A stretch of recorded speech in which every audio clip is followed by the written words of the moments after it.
More than 15,000 scientists are sounding an alarm about climate change. There is a strong consensus that global surface temperatures have indeed increased in recent decades. Major alert about the speed of climate change on this planet. This year's global heat wave is so pervasive, it's surprising scientists. And it has everyone looking a lot closer at their greens.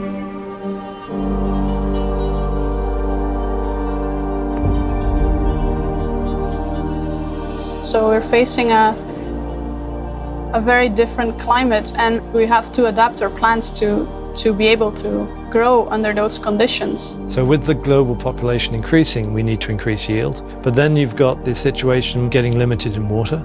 So what we need to be able to do is to make crops more efficient. This is the research lab at the Plant Reproductive Biology building at the University of California, Davis. My name is Kent Bradford. I'm a faculty member here in the Department of Plant Sciences, and I've been here since 1982. Lettuce is an important crop, $2 or $3 billion a year, so people like lettuce. We produce, in some seasons, 90-95%, and nearly all the lettuce in the country comes out of there.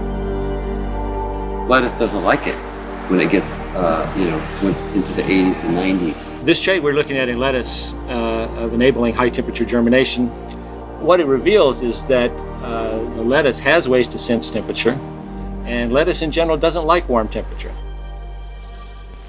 Some of the work we have now started probably 25 years ago, sort of serendipitously with a colleague here, Louise Jackson, who was working on lettuce and trying to make it more resource efficient, that is, use less water and grow more efficiently.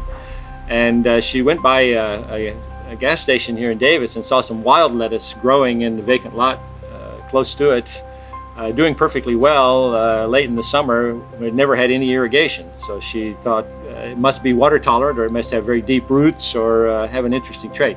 So in fact, she collected seed and worked with my colleague Richard Mitchellmore, who's the lettuce geneticist and breeder here. My name is Richard Mitchellmore. I've been at Davis since 1982, having come from England. So Louise collected from this abandoned gas station, and when we screened it for ability to germinate high temperature, it germinates. We were able to localize it down to a single DNA sequence.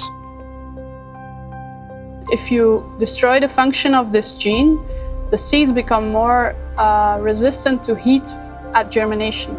Genetic variation is the foundation, is the raw materials for plant breeding.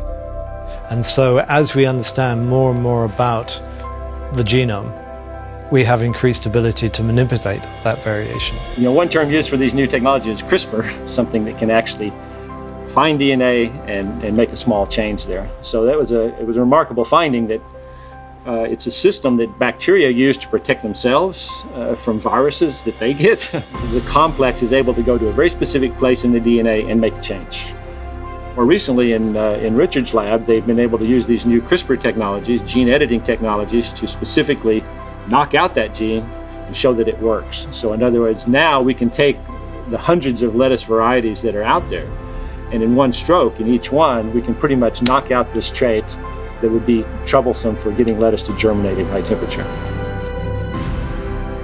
So what we can do with CRISPR, we would find several resistance genes from wild lettuce varieties. The idea is that the more of these resistant genes you combine into a cluster, the harder it will be for the pathogen to overcome this resistance. What we really need to do, it is addressable, but we're going to have to use all the tools at our disposal and deploy them appropriately.